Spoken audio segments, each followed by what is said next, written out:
ഒടുവിൽ പ്രതീക്ഷിച്ചത് സംഭവിക്കുന്നു. സൗദി അറേബ്യയും UAEയും ഒക്കെ കൂട്ടിക്കെട്ടിക്കൊണ്ട് പാകിസ്ഥാൻ പുതിയൊരു കരാർ ഒപ്പുവച്ചിരിക്കുന്നു. നാറ്റോയ്ക്ക് സമാനമാണ് ഈ കരാർ. ഇത് പ്രകാരം പാകിസ്ഥാനെയോ ഇല്ലെങ്കിൽ സൗദിയോ UAEയോ ഏതെങ്കിലും രാജ്യം ആക്രമിക്കുകയാണെങ്കിൽ അത് തങ്ങൾക്ക് നേരെയുള്ള ആക്രമണമായി കണക്ക് കൂട്ടിക്കൊണ്ട് അവർ സംയുക്തമായി ആ രാജ്യത്തെ ആക്രമിക്കും. ഇത് തന്നെയാണ് നാറ്റോയുടെ നിയമവും.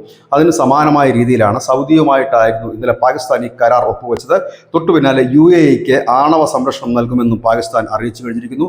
ഇതോടുകൂടി ദക്ഷിണേന്ത്യയിൽ സൈനികവും തന്ത്രപരവുമായ അനവധി മാറ്റങ്ങൾക്ക് ഇന്ത്യയും ചൈനയും അടക്കം മാറ്റങ്ങൾ വരുത്താൻ ഉള്ള ശ്രമവും ആരംഭിച്ചിരിക്കുന്നു.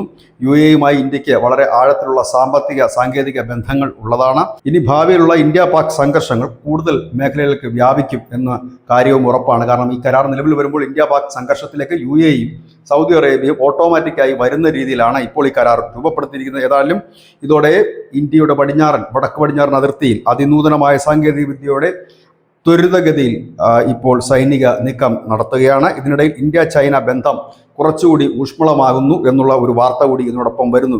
പശ്ചിമേഷ്യയിൽ സുരക്ഷ ശ്രദ്ധ കേന്ദ്രീകരിക്കേണ്ടത് ഇപ്പോൾ ചൈനയുടെയും ഇന്ത്യയുടെയും ബാധ്യതയായി മാറുന്നു. അതുകൊണ്ട് ഇരു രാജ്യങ്ങളും കൈകോർത്തുകൊണ്ട് പാകിസ്ഥാൻ മോഹങ്ങൾക്ക് തടയിടാനുള്ളൊരു നീക്കം ഒരു ഭാഗത്ത് നടക്കുന്നു. നിലവിൽ ഇന്ത്യ റഷ്യ ബന്ധം ദൃഢമായി തന്നെ മുൻപോട്ട് പോകുന്നു. ഇതിനിടയിൽ ഇസ്രായേൽ ഇന്ത്യ ബന്ധം കൂടുതൽ വ്യോമാഭ്യാസങ്ങളിലൂടെയും ഒക്കെ കൂടുതൽ അടുക്കാൻ ഒരു നീക്കവും നടത്തിയിട്ടുണ്ട്. കോട്ട് സഖ്യം അത് ഈ വർഷം അതിൻ്റെ ഉച്ചകോടി ഇന്ത്യയിലാണ് നടക്കുന്നത്.